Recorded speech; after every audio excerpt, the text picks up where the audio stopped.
Assalamualaikum warahmatullahi wabarakatuh. Alhamdulillah, nahmaduhu wa nasta'inuhu wa nastaghfiruh wa na'udzu billahi min shururi anfusina wa min sayyiati a'malina. Man yahdihillahu fala mudilla lahu wa man yudlil fala hadiya lahu.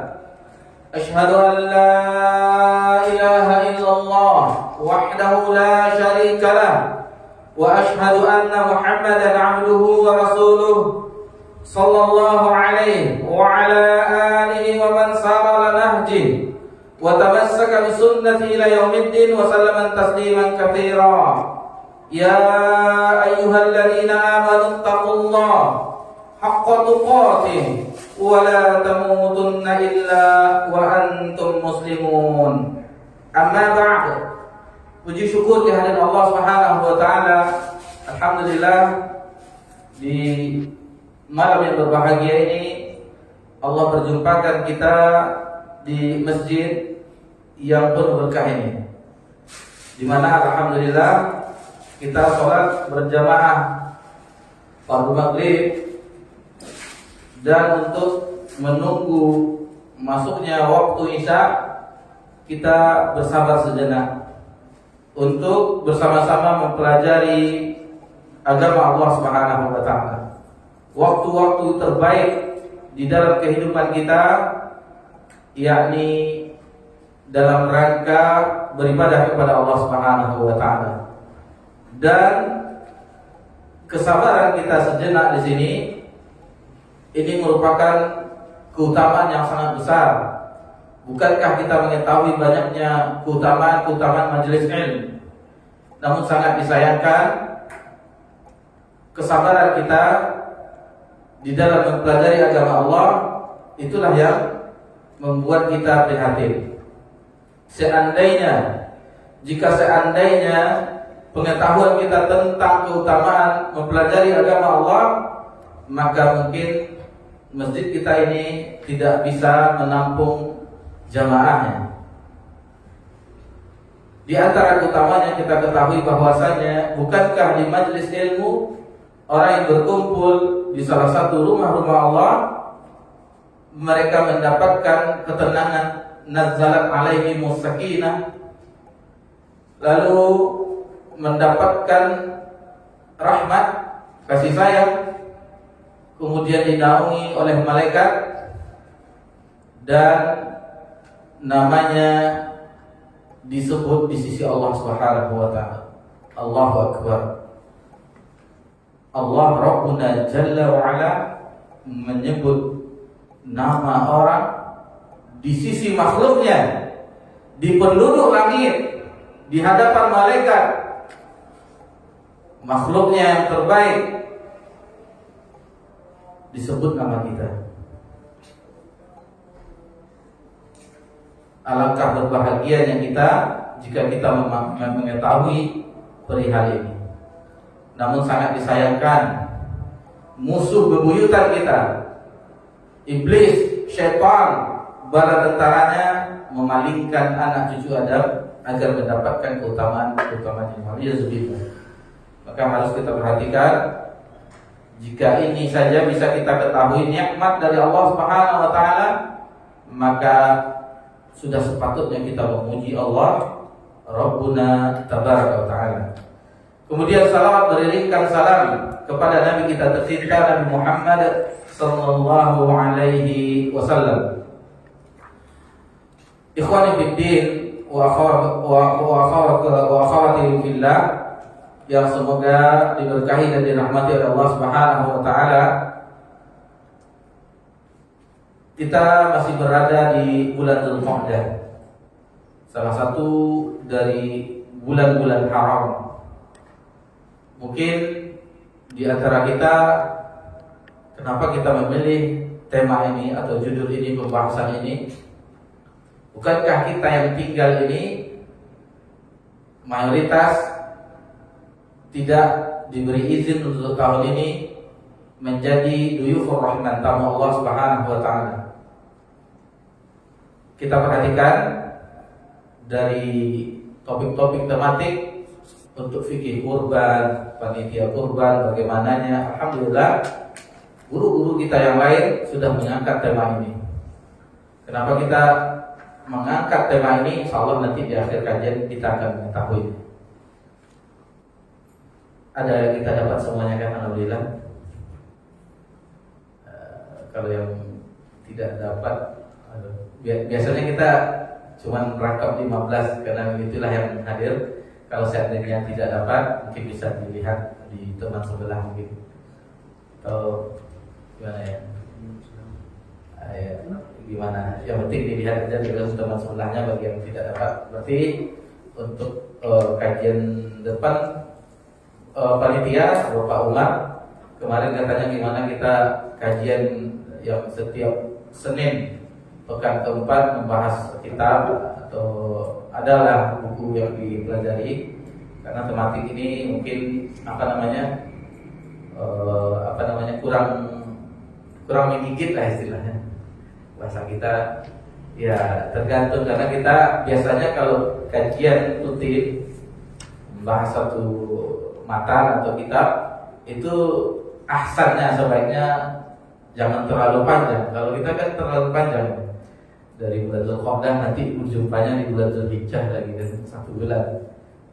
Khawatirnya apa pelajaran kita di bulan yang lalu.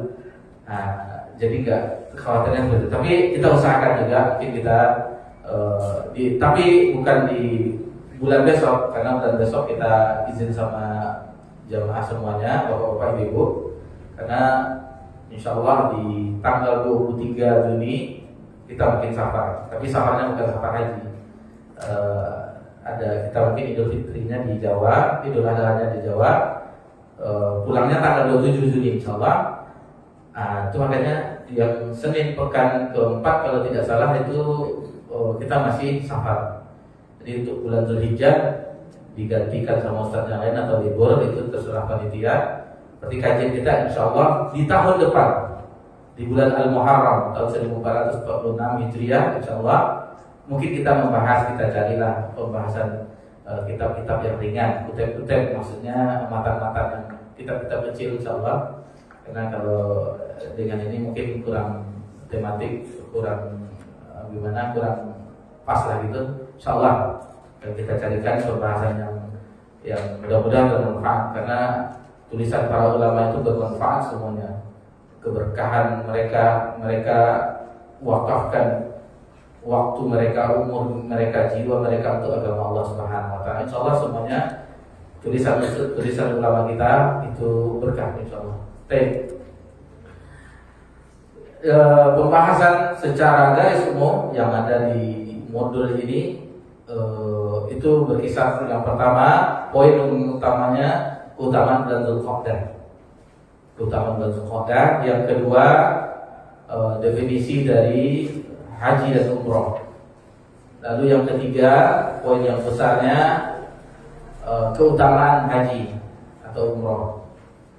Lalu yang keempat, poin besarnya itu manasik umroh secara ringkas. Lalu yang terakhir manasik haji secara ringkas. Jadi kita ambil poin-poin yang besarnya saja. Mungkin sebagian bapak-bapak, ibu-ibu, ikhwan wa akhwati fillah sudah pernah umroh atau haji. Ini mungkin kita mengingatkan kenangan-kenangan tersebut. Adapun yang belum, mudah-mudahan atau masih menunggu antrian, mudah-mudahan Allah berikan, Allah permudah semuanya insyaallah. Baik. Ikhwani fiddin wa akhwati fillah, a'azakumullah. Di bulan Dzulqa'dah itu sebagaimana kita ketahui salah satu di bulan haram, 4 bulan haram, 3 berturut-turut, Dzulqa'dah, Dzulhijjah dan Al-Muharram. Satu yang terpisah di bulan 6 yakni bulan 7 ya. Bulan 7 yakni bulan Rajab. Dan 9 Ramadan ya, bulan 7. Kita mengetahuinya dalilnya di firman Allah Subhanahu wa taala di dalam surat Taubah ayat 30. Inna iddatash syuhuri indallahi 12. Jadi bilangan bulan di sisi Allah adalah 12 bulan. Itu kita sudah mengetahui, mungkin sudah bahas juga dengan guru kita yang lain. Adapun keutamaan yang berikutnya di bulan Dzulqa'dah, bahwasanya bulan Dzulqa'dah termasuk bulan-bulan haji. Allah Subhanahu wa taala berfirman, "Al-hajju ashhurun ma'lumat." Musim haji, bulan haji itu adalah beberapa bulan yang maklum, sudah diketahui. Karena ibadah haji, Bapak-bapak, Ibu-ibu, itu sudah ada sejak zaman Nabi Ibrahim. Itu sudah sampai sekarang dan sampai akhir zaman. Insyaallah itu akan ada.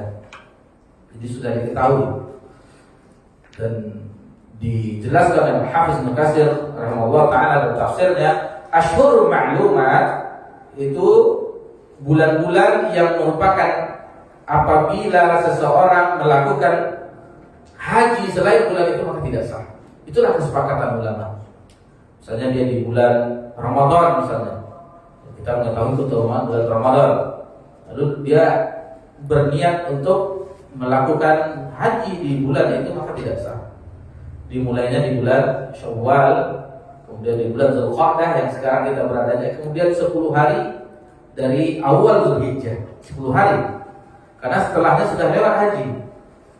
Setelahnya sudah lewat haji, tidak misalnya di Yaumul Tasyrik atau di tanggal 15 Dzulhijjah itu tidak bulan-bulan haji lagi, sudah lewat musim haji. Sudah tidak ada rangkaian ibadah haji lagi. Paling yang tersisa itu biasanya tawaf wada yang tersisa untuk menunggu kepulangan setelah ditetapkan baru melakukan tawaf wada. Paling itu yang tersisa. Jadi itulah bulan-bulan haram yang dijelaskan oleh ulama kita. Ada pun keistimewaan yang lain dari paragraf yang terakhir, bahwasanya di bulan ini, bulan Dzulqa'dah, Nabi sallallahu alaihi wasallam melakukan umroh 4 kali. Setelah Nabi hijrah ke Madinah, melakukan umroh 4 kali, dan itu di bulan Dzulqa'dah. Di bulan Dzulqa'dah termasuk umroh Nabi sallallahu alaihi wasallam ketika haji wada, itu di bulan Dzulqa'dah. Itu makanya ulama-ulama terdahulu banyak mereka menyengajakan diri untuk umroh di bulan Dzulqa'dah. Namun karena peraturan sekarang kita berada di zaman ini, apabila telah berada di akhir Syawal, biasanya pemerintah kerajaan Arab Saudi itu sudah menutup visa untuk umroh karena mereka fokus untuk menjamu menjadi menyambut tamu-tamu Allah Subhanahu wa taala haji, bagi yang haji. Biasanya sampai akhir Al-Muharram di bulan Safar itu kita saksikan sudah banyak lagi travel-travel yang memberangkatkan jamaah umroh. Bapak-bapak, ibu-ibu yang semoga diberkahi dan dirahmati oleh Allah Subhanahu wa taala.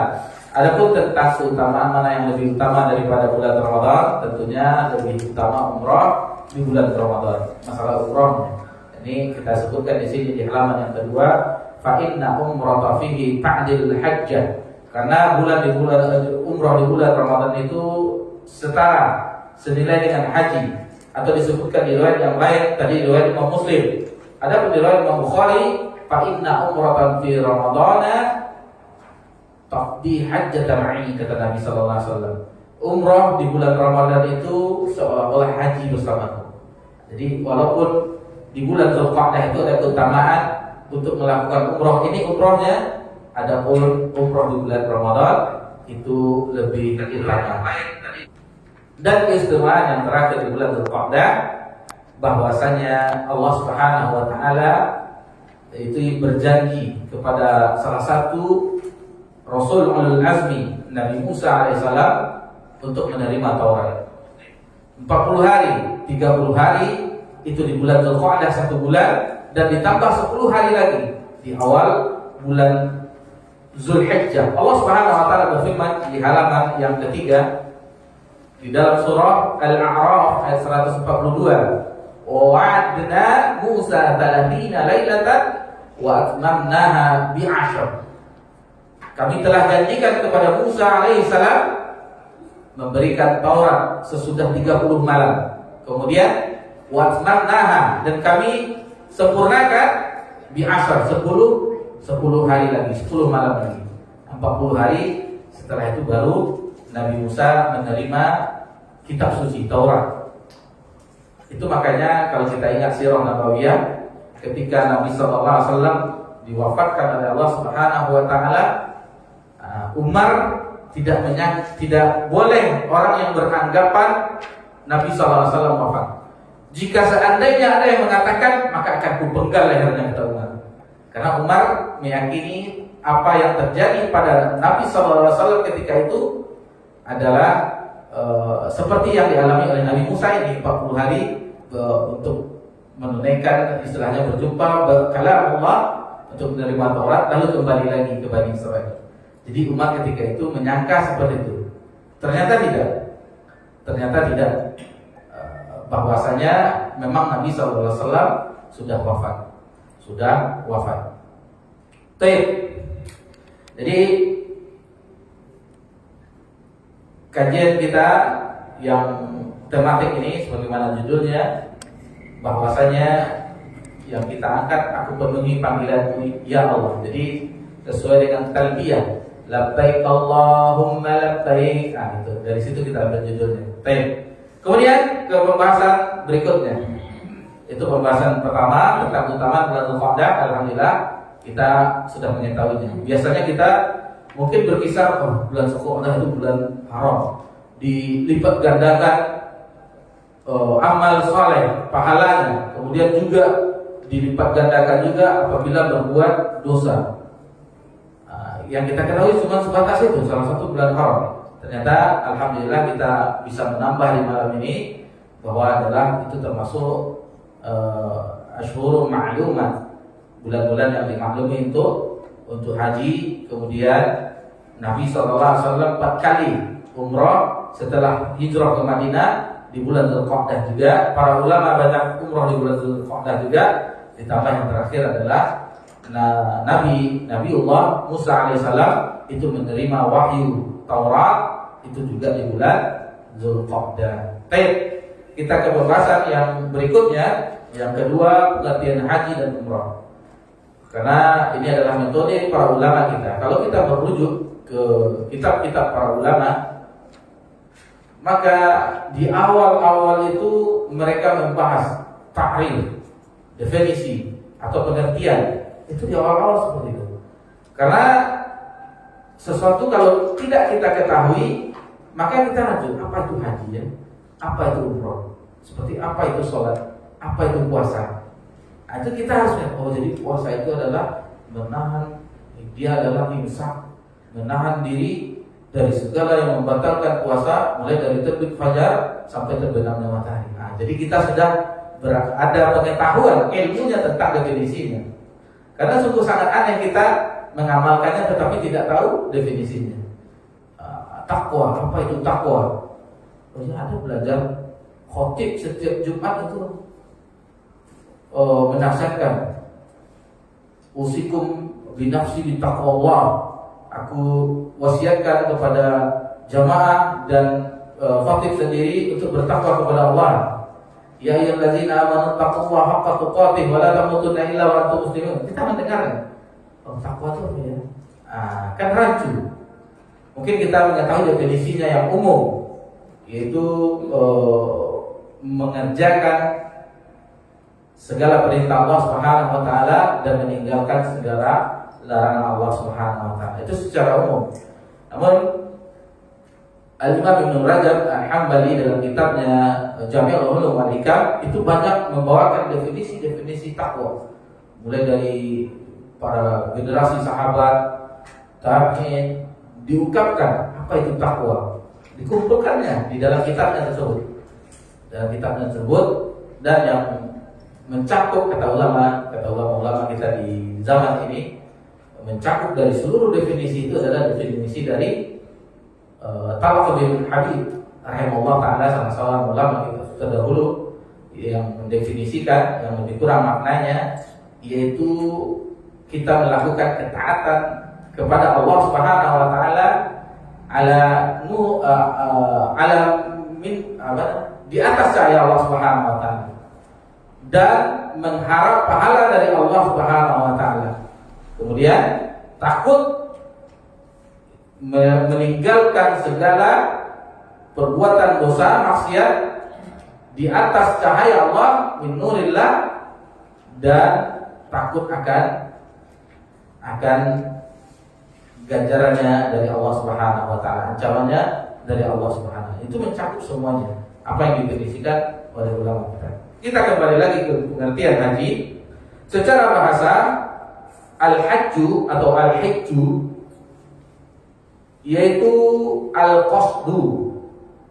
Al-qasdu yaitu niat, maksud, cita-cita, tujuan akhir, atau yang kita kalau pemain sepak bola, gol kan tujuan akhirnya itu, sasaran, target.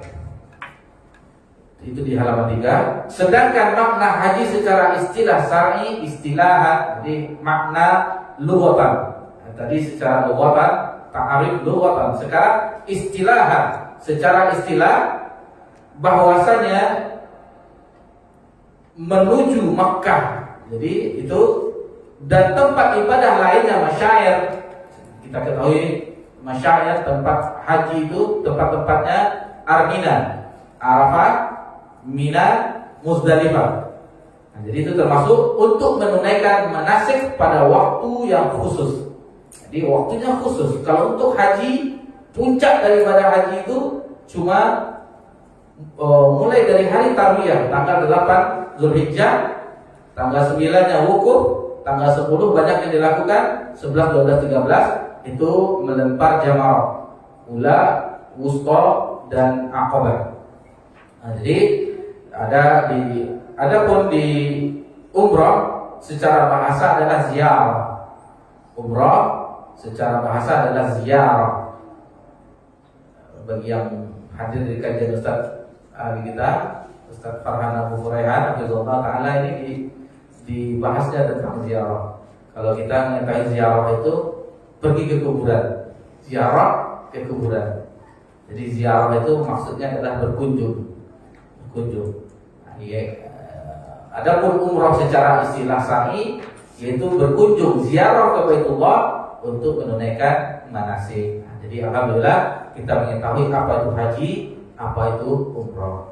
Kemudian manasik umrah yaitu ihram, tawaf, sa'i, tahallul atau mencukur rambut, menggundul rambut.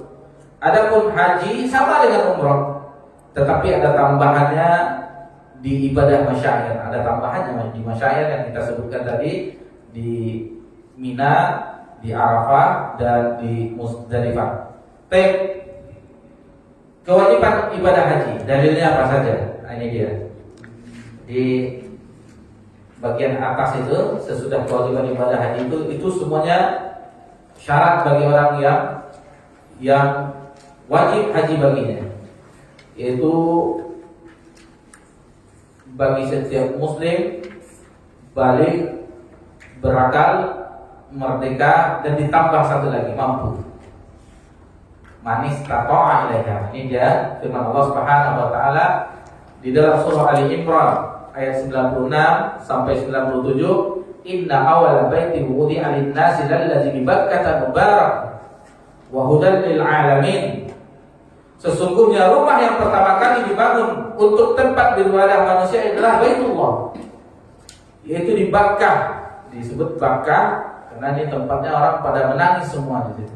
Apalagi bagi yang pertama melakukan haji atau umrah, otomatis menangis. Yang pertama, kecuali ada berulang, apalagi jadi travel sudah biasa dan karena sudah bolak-balik. Tapi bagi yang pertama biasanya menangis. Dan yang paling nikmat yang kita saksikan pemandangan itu di waktu ketika wukuf. Orang-orang yang sangat brewok dari daerah lainnya kekar, tetapi ketika waktu wukuf menangis dia di hadapan Allah Subhanahu wa taala. Dan itulah hari yang terbaik diterbitkannya matahari, yaitu di hari Arafah. Kemudian fihi ayatun bainatun maqamu Ibrahim. Padanya terdapat tanda-tanda yang nyata. Di antaranya yaitu maqam Ibrahim. Maqam di sini bukan makam. Maqam adalah tempat berpijaknya Nabi Ibrahim, jejaknya itu di telapak kakinya. Kalau kita pernah melihat di gambarnya, kan sekarang kita bisa saksikan itu seperti sarang burung itu. Kalau jamaah haji yang dari lain diusap-usap, itu nggak ada syariatnya sebenarnya.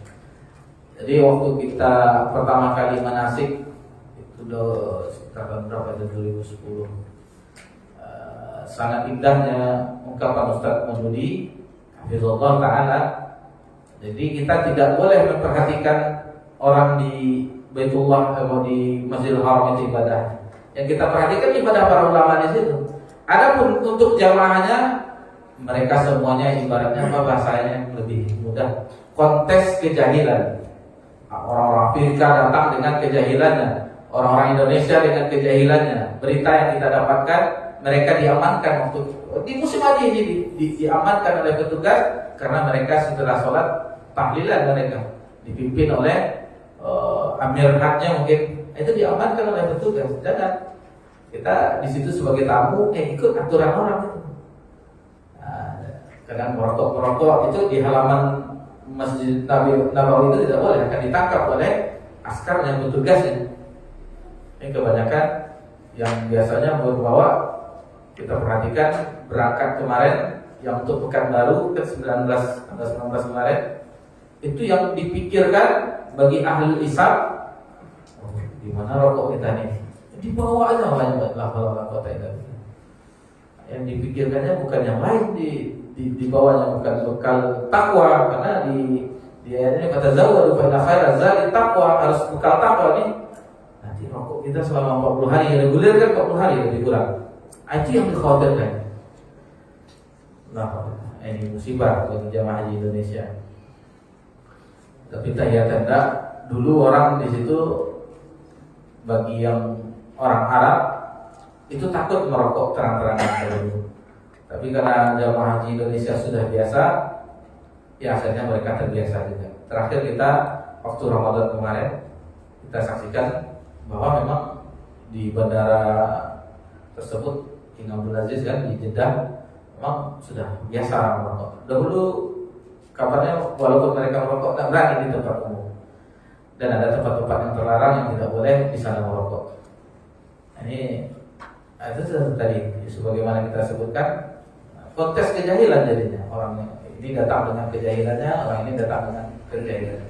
Baik. Wa man dakhalahu kana amina. Dan barang siapa yang memasukinya maka menjadi amanlah dia. Walillahi 'alan nasi hajjul baiti man istata'a ilaihi sabila. Ini dia yang menjadi titik berat dari kewajiban haji itu di ayat ini. Di ayat ini bahwasanya Allah mewajibkan terhadap manusia untuk melakukan ibadah haji. Man istata'a, bagi yang mampu. Sekali sebuah itu, bagi yang mampu. Adapun tidak mampu, aduh pikir segitu Ustaz. Untuk biaya awaknya lah habisnya. Itu kan syaratnya bagi yang mampu. Tidak mampu berarti tidak wajib. Jangan berkecil hati. Jangan berkecil. Namun niatkan dalam hati kita bahwasanya kita harus bermohon kepada Allah supaya menjadi tamu Allah, bisa menunaikan ibadah haji. Itu niat. Kalau itu sudah ada azam namanya, yang niat yang betul-betul, Allah akan catat kita, meskipun kita tidak menunaikan ibadah haji, tetapi dicatat pahalanya. Dicatat pahalanya. Jadi mampu dari fisik, mampu dari segi finansial, biaya, mampu dari semuanya, keamanan. Dan di tahun 2020, 2021 tidak aman COVID, maka ditutup hanya untuk orang Saudi saja, dan beberapa ditentukan, dibatasi. Atau perang orang di Yaman misalnya, kita tidak wajib, karena kemudian bekal terhadap keluarga yang ditinggalkan. Jadi semuanya dipikirkan, semuanya harus mampu, istilahnya patokan mampu di sini. Wa man kafara fa innallaha ghaniyyun 'anil 'alamin. Ini diancam oleh Allah Subhanahu wa taala, barang siapa yang mengingkarinya kewajiban haji tersebut, maka sesungguhnya Allah Maha Kaya. Allah tidak memerlukan sesuatu itu di alam semesta ini. Jadi Allah tidak membutuhkan sesuatu di alam semesta ini. Akan tetapi kita lah yang butuh seluruh makhluknya yang butuh kepada Allah Subhanahu wa taala. Kemudian hadis dari Abu Hurairah radhiyallahu anhu, Abdurrahman bin Sakhar ad-Dausi, dan hadis ini diriwayatkan oleh Muslim dalam sahihnya dan Imam An-Nasa'i dalam sunannya. Rasulullah sallallahu alaihi wasallam berkhutbah di tengah-tengah kami. Beliau bersabda, "Ayyuhan nas, wahai manusia, qad faradallahu 'alaikumul hajja fahajju." Telah diwajibkan atasmu untuk melakukan ibadah haji. Fahajju, maka berhajilah. Faqala rajul, maka datanglah seorang laki-laki bertanya kepada Nabi SAW, "Aqul la'am, apakah setiap tahun kewajibannya ya wahai Rasulullah?" Fasakat hatta qalaha thalatha. Nabi SAW diam, tetapi ditanya sampai 3 kali diulang-ulangnya. Tsumma qala sallallahu alaihi wasallam, kemudian Nabi sallallahu alaihi wasallam bersabda, "Lau qultu na'am la wajabat." Seandainya aku katakan iya, kata Nabi, maka itu wajib setiap tahunnya. Walama stata'tum, akan tetapi itu adalah sesuai dengan kemampuanmu. Tsumma qala, kemudian Nabi sallallahu alaihi wasallam memberi nasihat kepada sahabat yang bertanya tersebut, laki-laki tersebut, dan ini nasihat untuk seluruh umatnya. Dan nasihat itu pun sekarang kita mendapatinya. Alhamdulillah. Apa kata Nabi? Daruni ma taraktu. Jadi kata Nabi SAW, biarkanlah. Jadi kalau ada sesuatu yang Nabi diamkan, maka biarkanlah. Tidak usah kita tanya-tanyakan. Fa innaka halaka man kana qablakum bikathrati su'alihim wa ikhtilafihim ala anbiya'ihim. Karena umat-umat sebelummu mereka binasa karena mereka banyak bertanya, kemudian menyelisihi para nabi-nabi mereka. Itu yang membuat binasanya umat-umat terdahulu. Banyak bertanya, dan kita mengetahui kalau di dalam surah Al-Baqarah bagaimana orang-orang Bani Israel bertanya tentang sembelihan sapi betina. Bagaimana sapinya? Bagaimana ininya? Seandainya mereka hanya menyembelih sapi saja tanpa bertanya sudah cukup. Tetapi karena banyak bertanya, yang beginilah, yang belum pernah dipakai untuk membaca, untuk bekerja dan segala macam. Akhirnya sulit mereka mendapatkan sapi tersebut. Kemudian kata Nabi SAW, "Fa iza amartukum bi syai'in fa'tu minhu mastaqtum." Nah, ini dia.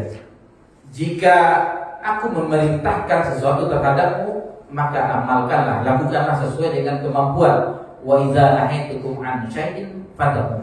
Dan apabila aku melarang sesuatu, maka tinggalkanlah. Nah, itu dia. Di zaman Nabi itu apalagi? Itu makanya kasih sayang Nabi SAW kepada umatnya, kepada kita semuanya.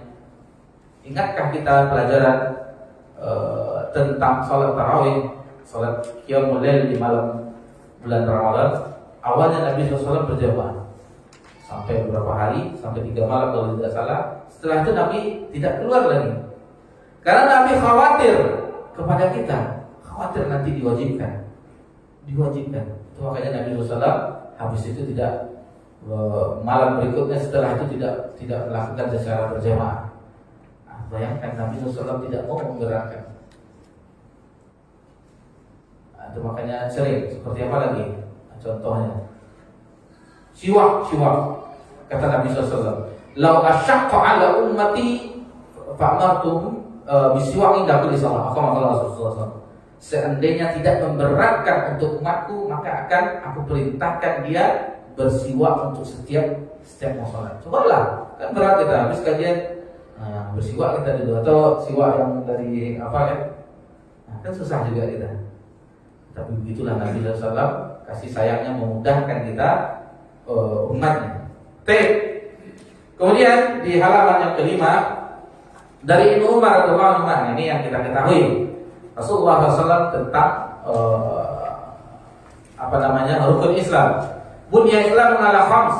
Sesungguhnya Islam itu didirikan atas 5 perkara. Yang pertama syahadatain, syahadati alla ilaha illallah wa anna Muhammadar Rasulullah, wa iqamis shalah, wa ita'iz zakah, wa hajjil bait, wa shaumi Ramadan.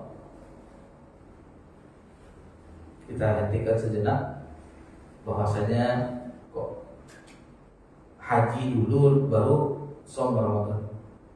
Dulu generasi tabi'in juga heran dia ketika mendengar hadis itu dinukilkan oleh Abdullah bin Umar radhiyallahu anhu, lalu mereka bertanya, ya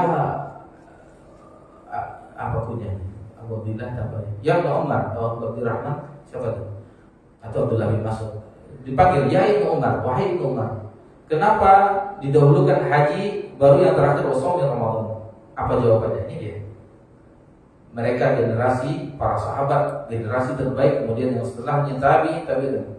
Begitulah yang saya dengar dari Nabi sallallahu alaihi wasallam. Begitulah yang saya dengar. Jadi apa yang mereka dengar, apa yang mereka lihat, apa yang dipersetujukan oleh Nabi, itulah yang mereka amalkan. Tanpa ditambah-tambah, tanpa dikurang-kurang. Itulah generasi terbaik umat ini. Dan alangkah nikmatnya kita wahai bapak-bapak, ibu-ibu, bisa meneladani bagaimana tata cara kita beragama sesuai bagaimana mereka beragama. Nikmat yang paling agung sekali, nikmat yang lebih besar daripada nikmat dunia dan segala isinya. Karena mereka lah yang lurus di dalam mengamalkan agama. Ibarat ibarat yang kita saksikan yang sekarang ini, kalau kita pergi ke hulunya, ibarat mata air yang jernih.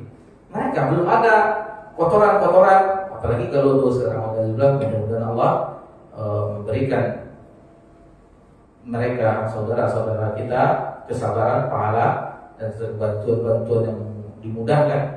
Nah, bagaimana di aliran sungai itu? Sekarang kita di tahun 1445 Hijriah, betapa banyak pemikiran-pemikiran manusia mengotori ajaran yang sempurna. Ibarat air sungai tadi yang dari awalnya dari hulunya itu jernih, dari pangkalnya, maka semakin di aliran bangkai yang masuk, sampah yang masuk. Begitulah perjalanan agama kita yang mulia ini. Sampai-sampai belum pernah para ulama ahli tafsir yang memahami Al-Quran, yang mengatakan surat Asy-Syu'ara penyair dengan pemusik, baru kita jumpai di zaman kita ini. Nah, itulah salah satu buktinya. Belum pemikiran-pemikiran yang lain yang merusak agama wahyu ini. Nah, itu sedikit penegasan. Kita azan dulu, insyaallah setelah azan kita lanjutkan pelajaran kita. Mudah-mudahan bisa kita selesaikan 18 halaman insyaallah. Jadi kurang. Baik, Pak.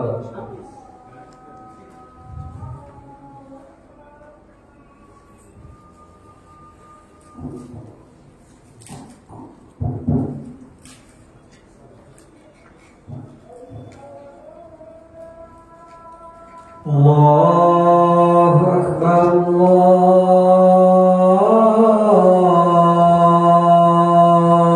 Akbar,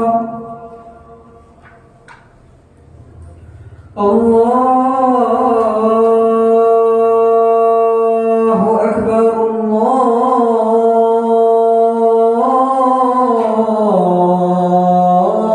Allahu Akbar.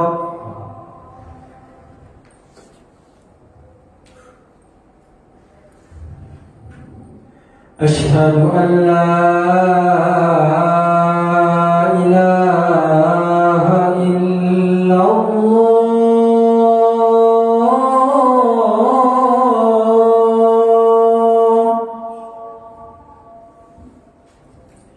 Asyhadu an la ilaha illallah.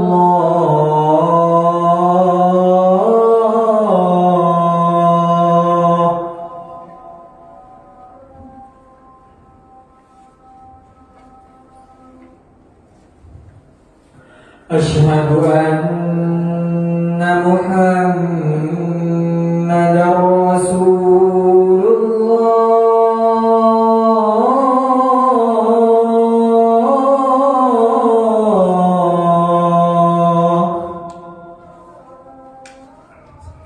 Asyhadu anna Muhammadar Rasulullah.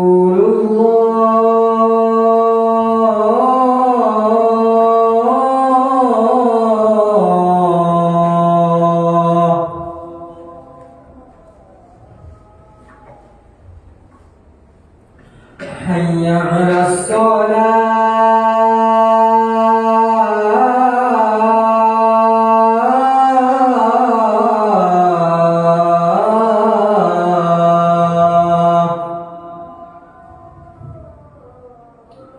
حي على الصلاة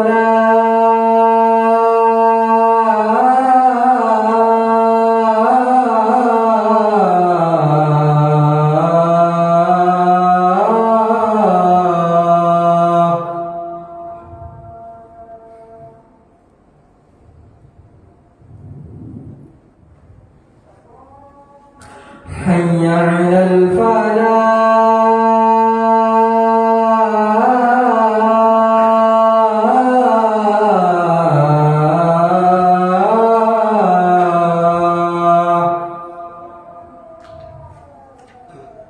حي على الفلاح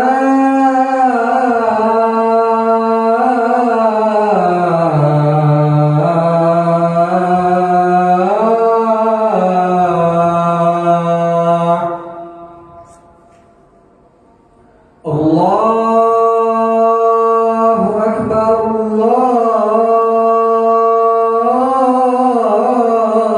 الله أكبر لا إله إلا الله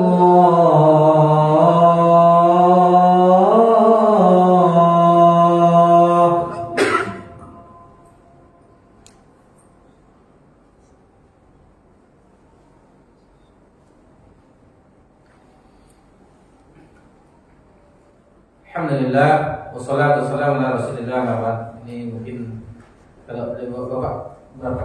18 halaman atau 14 ini? 14. 18. Ini mungkin tinggal begini. Masalahnya klaimnya udah cepat. Dia seharusnya mau 18, cuman di sini yang di sini cuma 14, tapi masih ada apa? PDF-nya masih ada. Nggak apa-apa. Kita lihat nanti di halaman sesudah 15 di halaman ini. Salah kita di PDF-nya. Baik, kita lanjutkan Bapak-bapak Ibu. Kemudian dalil berikutnya yaitu dari Ibnu Abbas yang diriwayatkan oleh Muslim, hazi umratun ini istamta'na biha. Ini adalah ibadah umrah yang kita bersenang-senang dengannya. Faman lam yakun indal hadiyu falyahillul hilla kullah. Jadi ini tentang manasik tata cara tamattu. Barang siapa yang tidak memiliki hadiyu atau binatang kurban, maka hendaklah ia bertahallul secara keseluruhan. Fa innal umrata qad dakhala fil haji ila yaumil qiyamah. Karena ibadah umrah telah masuk kepada ibadah haji sampai hari kiamat. Nanti insyaallah akan kita bahas secara ringkas apa itu haji tamattu, apa itu haji qiran, apa haji ifrad. Kita agak cepat sedikit, insyaallah mudah-mudahan bisa kita selesaikan. Kemudian dari Sa'id bin Ma'bad yang berkata, aku pergi dengan Umar, lalu aku berkata kepadanya. Jadi dia bertanya kepada di zaman Umar ini, Khalifah Amirul Mukminin, ya Amirul Mukminin. Amirul Mukminin pertama kali itu digunakan panggilan untuk pemimpin kaum muslimin pertama kali kepada Umar. Adapun sebelumnya kepada Abu Bakar adalah Khalifatul Rasul, pengganti Rasul. Dan yang pertama kali dipanggil dengan panggilan Amirul Mukminin adalah Umar bin Khattab. Inni aslamtu, sesungguhnya aku telah masuk Islam. Wa inni wajadtu al-hajj wal umrata maktubaini alaihi. Dan aku yakin bahwa diriku telah wajib menunaikan ibadah haji dan umrah. Fa ahlaltu bihima, maka lalu aku melakukan ibadah tersebut. Faqal, maka Umar pun memberikan tanggapannya terhadap ungkapan tersebut. Huditu li sunnati nabi, engkau telah melaksanakan sunnah nabimu. Jadi Nabi SAW tata cara maksudnya bukan sunnah di sini, sunnah itu memang dilakukan oleh Nabi Sallallahu Alaihi Wasallam. Kemudian keutamaan ibadah haji.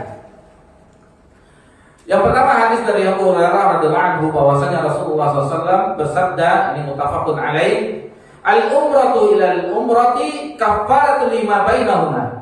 Umrah ke umrah berikutnya adalah penghapus dosa di antara keduanya.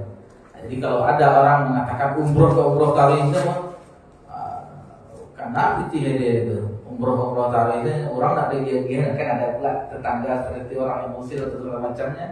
Seperti ini ada hadis mengatakan al-umratu ila al-umrati. Jadi memang ada anjuran berkali-kali umroh itu tidak masalah.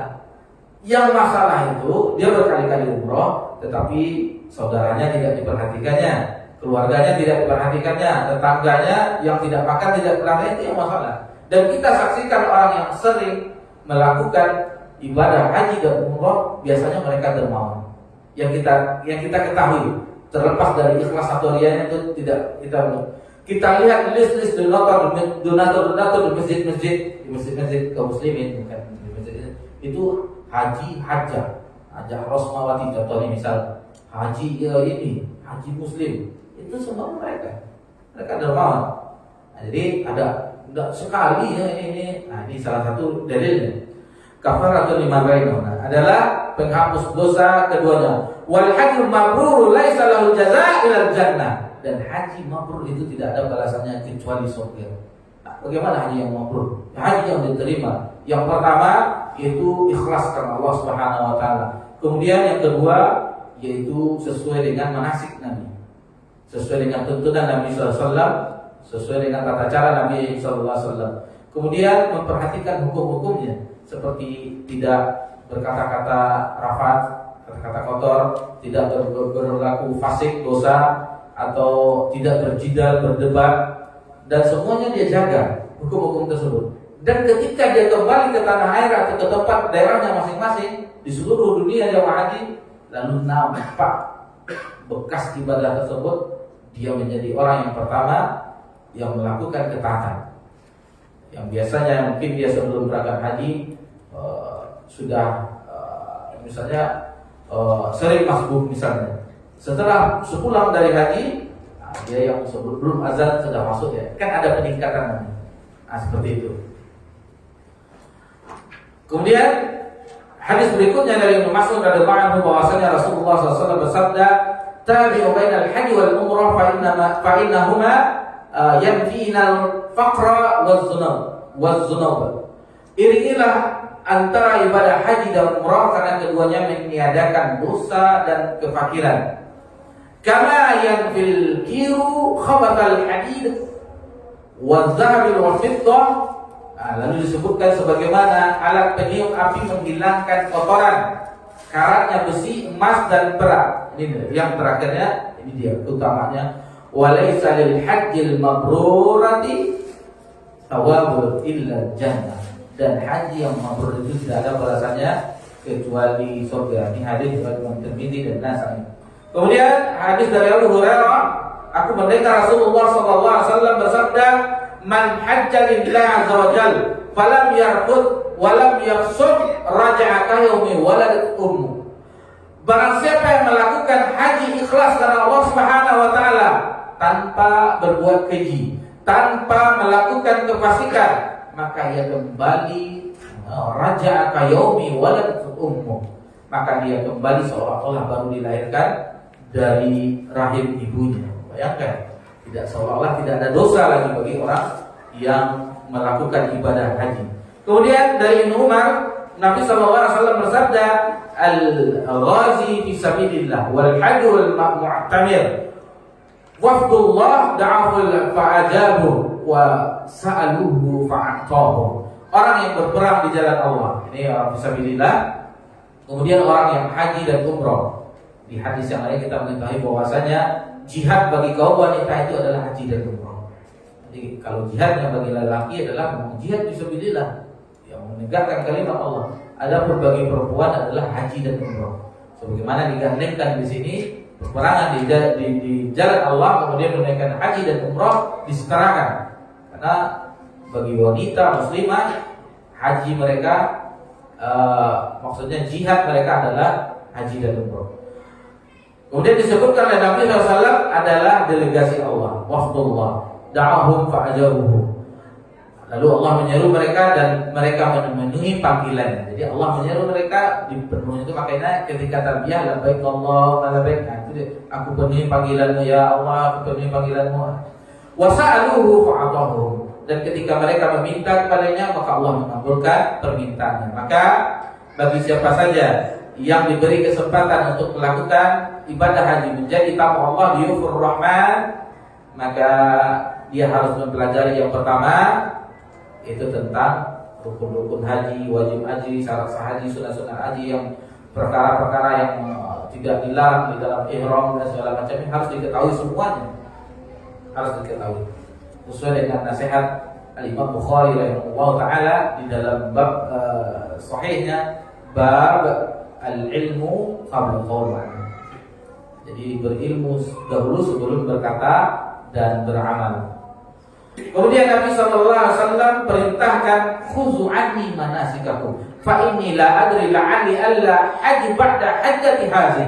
Kata Nabi SAW, ambillah dariku tata cara manasik haji, karena sesungguhnya aku tidak mengetahui apakah bisa berhaji di tahun berikutnya. Nah, itulah haji wada, haji terakhir Nabi SAW. Karena setelah itu, beberapa bulan setelah itu, Nabi diwafatkan oleh Allah Subhanahu wa ta'ala. Dan yang paling lengkap hadis yang menjelaskan tentang sifat haji Nabi SAW adalah hadis dari Jabir bin Abdillah. Nanti kita singgung juga insyaallah. Kemudian di sini disebutkan dan ini adalah ibadah syaratnya tadi ikhlas karena Allah Subhanahu wa ta'ala. Yang kedua ittiba, nanti Nabi SAW. Nah, ini ada perjalanan menuju Baitullah, maka ada 3 kelompok manasik haji. Ada 3 tata cara macam manasik haji. Yang pertama tamattu', dan inilah yang dilakukan jamaah haji Indonesia, seluruh jamaah haji Indonesia, dan banyak juga yang menggunakan cara ini. Itu berniat ihram untuk umrah dan mikot pada bulan haji. Jadi niatnya labbaik Allahumma umrah saja dulu. Jadi mereka datang misalnya di bulan Dzulqa'dah ini, mereka umrah dahulu. Setelah selesai semuanya, lepas lagi ihramnya. Sudah halal lagi. Pakai pakaian biasa, sudah larang ihram sudah boleh dilakukan. Misalnya memotong kuku, mencabut bulu, memotong rambut dan segala macamnya, atau mendatangi istri, itu sudah boleh kembali. Sampai di tanggal 8 Zulhijjah baru memakai ihram kembali. Baik. Kemudian haji qiran, berniat ihram untuk haji dan umrah sekaligus dari miqat. Jadi pas di miqat kita mengetahui itu yang kelompok pertama itu mereka ke Madinah dulu. Sampai nanti mendekati musim haji, itu biasanya miqatnya yaitu Abiyar Ali namanya. Di zaman Nabi namanya Dzulhulaifah. Atau orang yang terakhir, kelompok kedua yang langsung turun di Jeddah, itu yang dalam di atas pesawat miqatnya sudah mulai ihramnya, atau di Karun Manazil dan di tempat-tempat yang lain, atau di Ji'aranah, atau di tempat-tempat miqat yang Nabi sudah menentukannya, ditentukan oleh Nabi. Atau kita supaya kita mudah, misalnya Pekanbaru ini misal contoh Pekanbaru ini misalnya Mekah.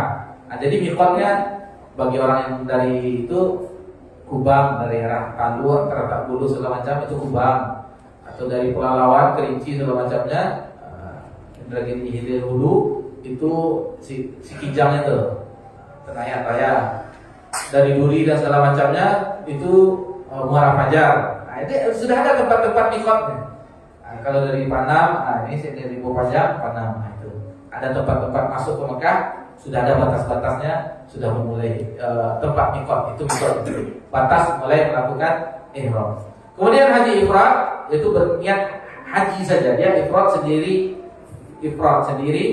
Setelah musim haji baru dia melakukan ibadah umrah. Di ketiga macam ibadah ini itu semuanya tuntunannya dari Nabi SAW. Tamattu', qiran, ifrad itu tuntunannya memang ada dari Nabi. Dan itu dibahas di kitab-kitab fikih ulama membahas ini. Adapun yang paling utama kata ulama adalah haji tamattu', dan rangkaiannya adalah membawa hadyu, hewan sesembelihan, hewan kurban yang akan dihadiahkan. Jadi harus membawa sesembelihan. Yang kita ingin luruskan bahwasanya dam dengan hadyu berbeda. Kalau kita tanya ke jemaah haji kita yang reguler, dia mengatakan itu dam katanya. Itu Tidak, dam itu melanggar. Bagi yang melanggar ketika ihram, maka dia damnya, salah satu damnya itu menyembelih kambing. Adapun paket bagi orang yang melakukan haji tamattu atau qiran, maka paketnya adalah ada sesembelihan hewan kurban yang untuk dihadiahkan. Baik, kita masuk ke pembahasan yang keempat, yaitu ringkasan manasik umrah. Ada secara ringkas sebagaimana kita sebutkan tadi, bagi orang yang haji tamattu kita ringkas secara ringkas, mudah-mudahan bisa dipahami. Minimal bagi yang sudah pernah umroh, mereka teringat kembali, bapak-bapak ibu teringat, dan bagi yang belum, bayang-bayangkan saja, niatkan di dalam hati, mudah-mudahan bisa ziarah ke Baitullah di tahun-tahun yang akan datang. Diniatkan, minta kepada Allah Subhanahu wa taala dengan sungguh-sungguh. Karena Allah Ghani, Allah Maha Kaya, minta ke Allah. Langit dan bumi alam semesta ini belum ada harapan bagi Allah. Nah, Allah Maha Kaya, mintalah kepada Allah Subhanahu wa taala. Jadi ketika kita bukan umroh tersendiri, tetapi di musim haji, bayangkan ini di musim haji, bapak-bapak ibu, kita ketahui ketika memasuki miqat, mulai memasuki miqat, baik itu yang dari Madinah atau yang dari yang lam di atas pesawat, sebelum sekitar seperempat jam mau ke Jeddah landing, maka sudah mulai apabila kita mengucapkan labbaik Allahumma umrah, maka itu sudah dilarang semuanya. Pakaian yang kita ketahui, pakaian ihram, satu di bawah, satu di atas. Nah, itu sudah mulai. Tidak ada satupun bagi yang laki-laki ataupun perempuan larangan ihram, pakaian mereka tidak boleh pakai cadar dan tidak boleh pakai kaos tangan. Nah, itu bagi yang muslimah. Adapun pakainya terserah mau warna apa, hitam boleh ini. Jadi kalau untuk jemaah haji reguler biasanya mereka pakai putih-putih biasanya. Kemudian setelah itu memperbanyak talbiyah sepanjang jalan dengan atau memberi syarat. Di sini kita ada syaratnya dijelaskan di sini. Allahumma mahi bihaitsu habastani. Ini memberi syarat bagi seandainya dihalangi, misalnya sakit atau apa segala macamnya, atau di zaman Nabi, yang Nabi ketika itu mau umroh dihalangi oleh kafir Quraisy. Kita mengetahui bagaimana dijelaskan oleh para ulama ahli sejarah, dan ini ada hadisnya dari Nabi SAW. Ketika itu mereka tidak boleh memasuki Mekah, padahal mereka sudah merindukan, mereka sudah 6 tahun lebih kurang tidak beribadah di Masjidil Haram karena mereka telah hijrah meninggalkan Mekah. Setelah itu mereka berkeinginan yang rindu mereka untuk melakukan ibadah di Baitullah, tapi tidak boleh oleh orang kafir Quraisy, tidak boleh masuk. Akhirnya mereka bikin tenda-tenda, kemah-kemah. Nabi SAW memerintahkan kepada sahabat agar bertahalul. Diam semuanya, bukan diam karena tidak patuh dengan Nabi. Dijelaskan oleh ulama karena mereka, pikiran mereka sudah tawaf di Ka'bah, sudah sa'i, sudah ini, karena mereka berhari-hari di jalan dari Madinah. Tahu-tahunya tidak jadi. Ada rasa kecewa bagi mereka. Sudah letih berhari-hari berjalan, berkendaraan. Kita ketahui kendaraan dahulu onta, kuda, bigol, himar dan segala macamnya, dan ada yang berjalan kaki. Seolah-olah mereka bukan tidak patuh kepada Nabi, mereka sedang kecewa dan lelah. Nabi memerintahkan tahalul, tapi mereka. Namun kembali Nabi ke tendanya, ke kemahnya, dijumpai salah seorang mukminin, kalau tidak salah Ummu Salamah radhiyallahu anha. Lalu Nabi SAW mengungkapkan apa yang dirasakannya. Para sahabat tidak mau bertahalul.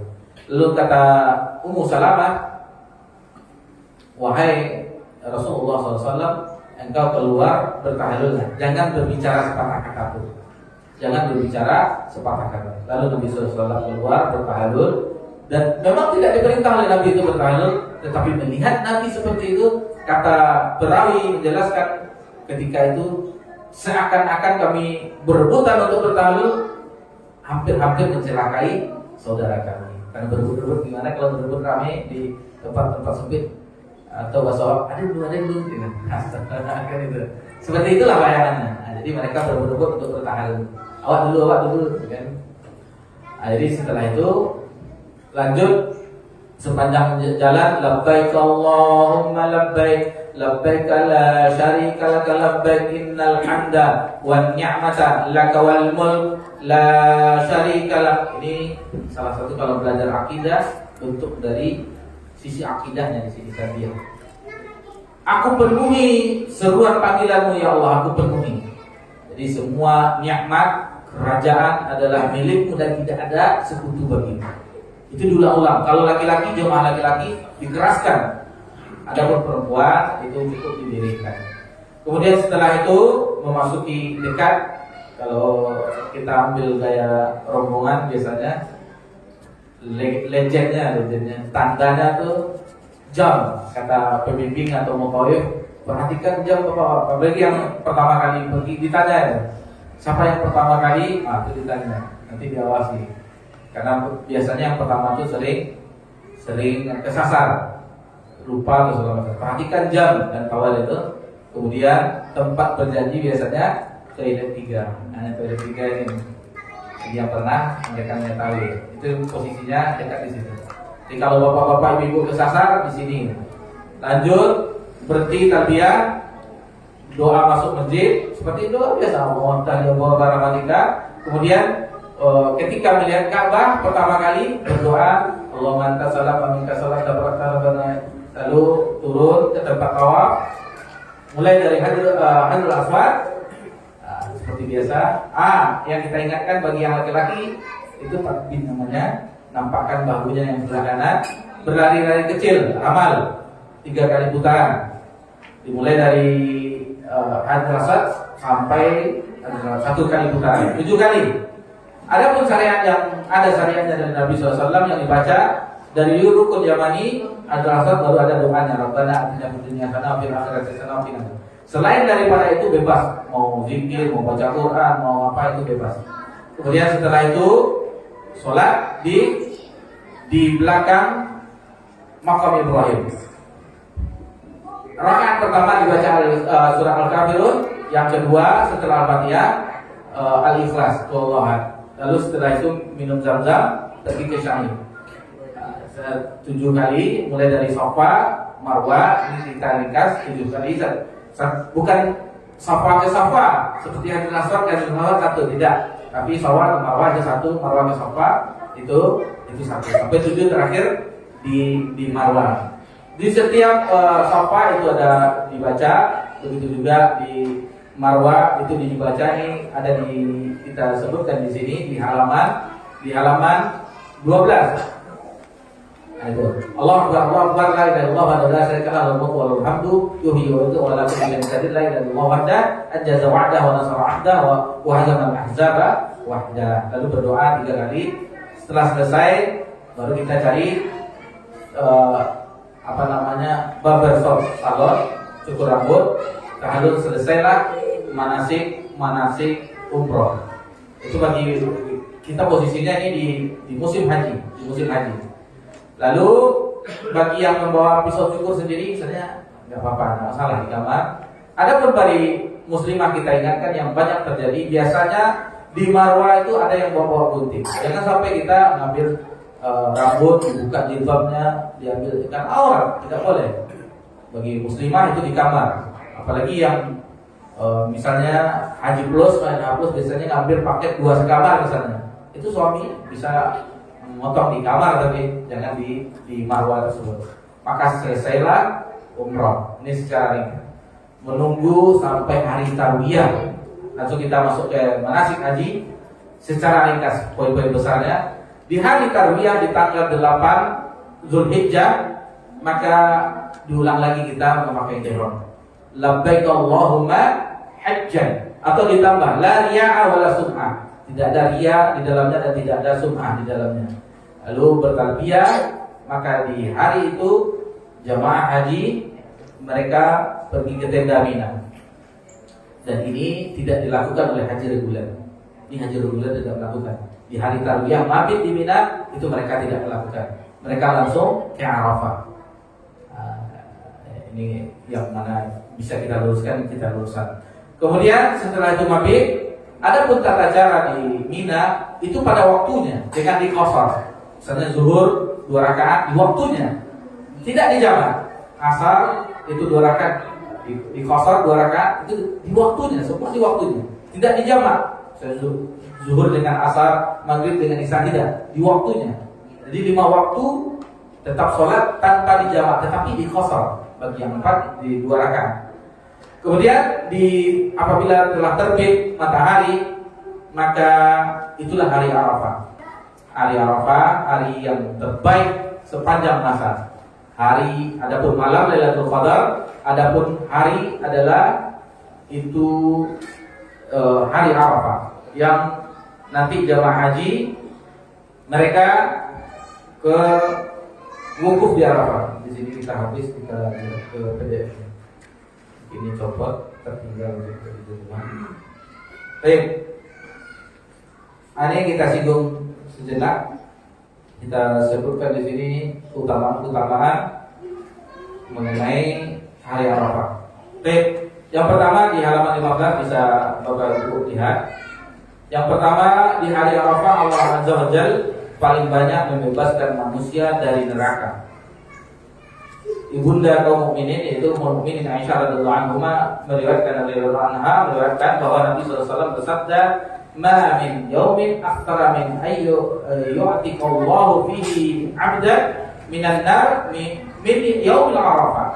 Tidak ada hari di mana Allah Azza wa Jalla membebaskan hamba dari neraka lebih banyak daripada hari Arafah. Wa innahu la yadnu thumma yubahi bihimul malaikatu fa yaqul ma arada haula. Jadi ketika itu malaikat dan Allah membanggakan terhadap penduduk langit, malaikat, dan malaikat pun berkata apa yang mereka inginkan. Jadi maksudnya di riwayat yang lain ini kan di riwayat Imam Muslim, ada pun di riwayat Imam Ahmad. Jadi Allah Tabaraka wa Ta'ala berfirman di hadapan malaikat, di penduduk langit, lihatlah hambaku yang mereka datang dengan keadaan kusut masai. Jadi semuanya dalam keadaan berdebu, dalam merusuh, semuanya rata. Meskipun dia presiden, meskipun dia orang kaya, sama semuanya. Itu makanya dijelaskan oleh ulama bahwasanya padang Arafah itu miniatur dari padang mahsyar. Mana kita ketahui padang mahsyar semua dikumpulkan sama, tanpa berpakaian, tanpa beralas kaki, dan tanpa ditingkat. Itu kita ketahui. Dan ini semuanya sama pakaiannya, pakaian ihram semuanya. Lalu ketika itu di Allah Subhanahu wa Ta'ala berfirman, barang siapa yang meminta maka akan diampuni.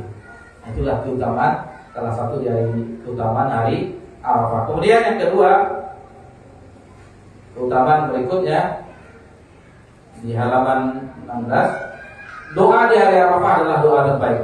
Nabi SAW bersabda, khairul doa yaumil Arafah. Sebaik-baik doa adalah doa di hari Arafah. Wa khairu ma qultu ana wa nabiyyun min qabli la ilaha illallah wa la syarika lahu lahul mulku wa lahul hamdu wa ala kulli syai'in qadir. Kita lanjut saja. Kemudian di sini adalah puncak ibadah haji, yaitu wukuf. Mulai dari masuknya waktu zuhur sampai terbenamnya matahari. Dan jangan sampai kita sia-siakan waktu ini. Jangan sampai kita sia-siakan dengan main HP, dengan ini. Dan kita pernah menyaksikan, terkadang ada handphone di Indonesia. Papa lagi, mama lagi wukuf di Arafah, adik di mana di rumah. Ini sesuatu yang sudah hapus untuk sementara komunikasi dengan tanah air. Gunakan untuk berzikir kepada Allah Subhanahu wa Ta'ala. Karena berapa? Anggap saja 6,5 jam lebih kurang. Sebentar waktunya wukuf. Dan terkadang orang lelah, panas, segala macam, akhirnya tertidur. Ini biasanya saling mengingatkan, pembimbing mengingatkan agar jika ada yang tertidur dibangunkan, biasanya seperti itu. Nabi SAW bersabda, al-hajju Arafah. Haji itu adalah Arafah. Kemudian yang keempat, puasa bagi orang yang tidak haji tentunya. Syamu yaum Arafah ahtasibu 'ala Allah ay yukaffiru sanah allati qablahu wa sanatin allati ba'dahu. Hadis dari Abu Qatadah radhiyallahu anhu.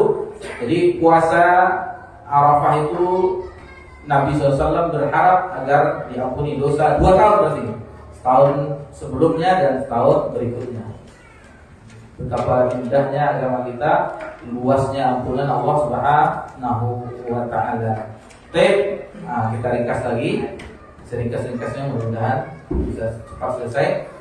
Setelah itu di waktu maghrib bertolak menuju Muzdalifah. Di situ tidak ada amalan kecuali jamak akhir antara maghrib dan isya. Dan isyanya di qasar. Setelah itu amalan di Muzdalifah di malam 10 itu atau 9 malam itu adalah istirahat. Karena besok lebih padat lagi, manasiknya lebih padat lagi. Dan di situ kata orang jamaah haji, hotel berbintang-bintang. Karena tidak ada tendanya, langsung langit. Hotel nampak, kalau kita tidur pakai alas tikar nampak. Dan di situ serunya. Kata orang yang kaya yang pernah haji, kami merindukan yang seperti itu. Sama semuanya di Muzdalifah, mabit. Tapi amat disayangkan terkadang jemaah haji ini masih reguler juga. Terkadang mereka atau haji-haji OMH plus yang gimana ya, kadang-kadang kita prihatin juga. Mereka mabit, yang penting sudah lewat jam 12 malam sudah mereka pergi meninggalkan Muzdalifah. Adapun tata cara Nabi SAW itu sampai subuh, sampai terbitnya matahari. Atau yang penting kita subuh di situ, subuh ya. Lalu kita bertolak dari situ tidak mengapa, karena dikhawatirkan karena kendaraan bus yang banyak, dan kita saksikan orang juga banyak juga berjalan kaki. Itu di hari yang ke-9 malamnya. Kemudian di hari yang ke-10 ini yang paling padat. Ini yang paling padat karena di situ ada melempar jumrah Aqabah saja. Kemudian menyembelih hadiu, bisa juga memotong rambut di situ juga.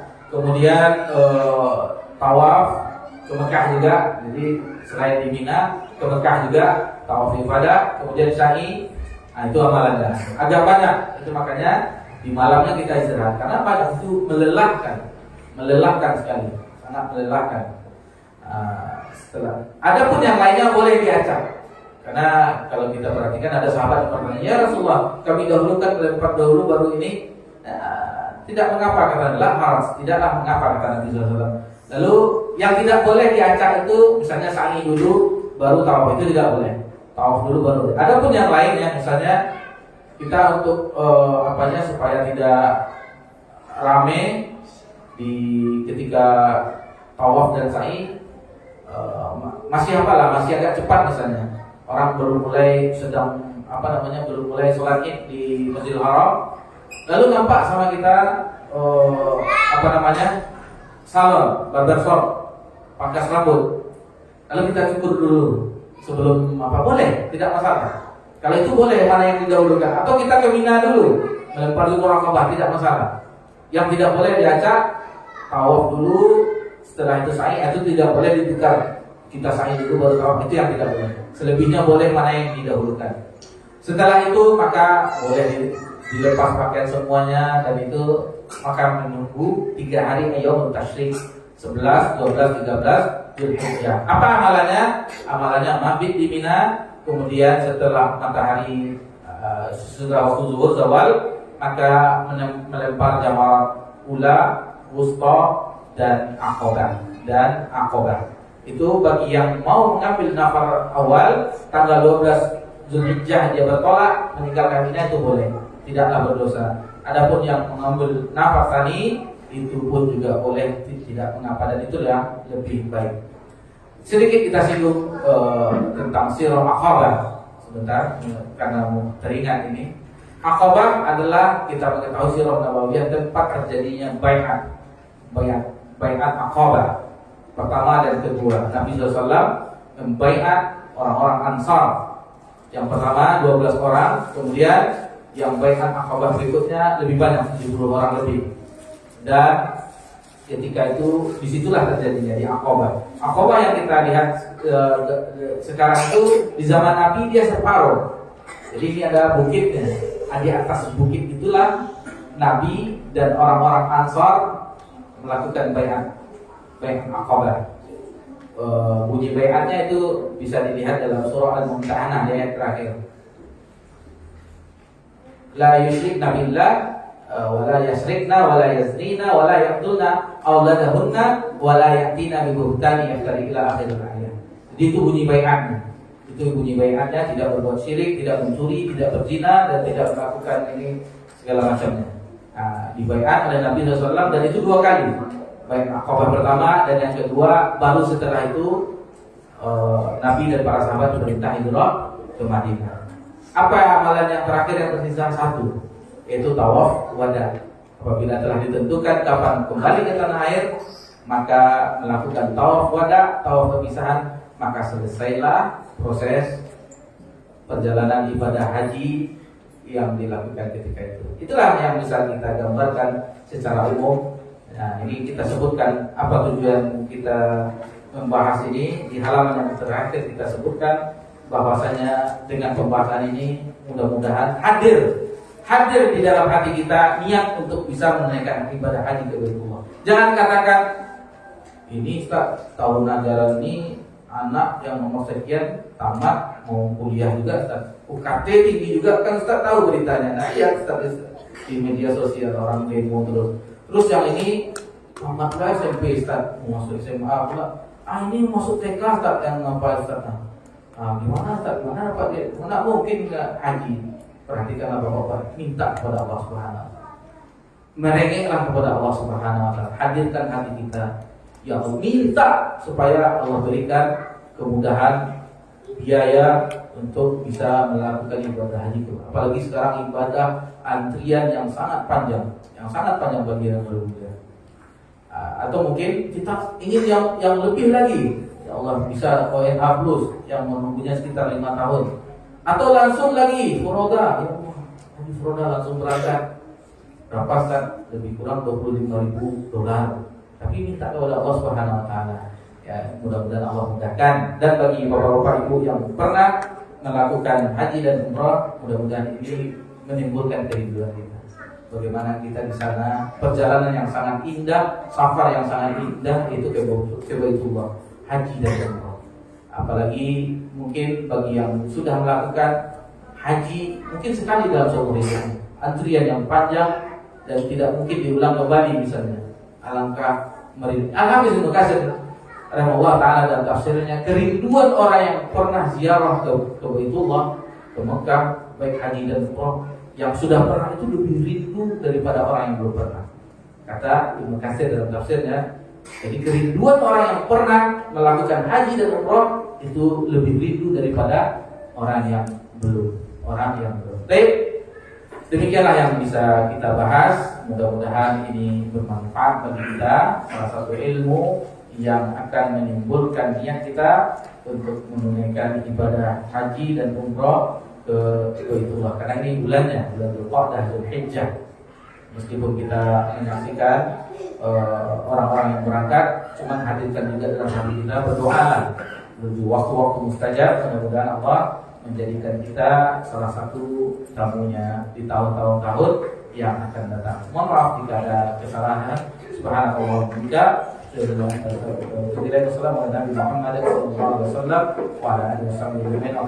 warahmatullahi wabarakatuh.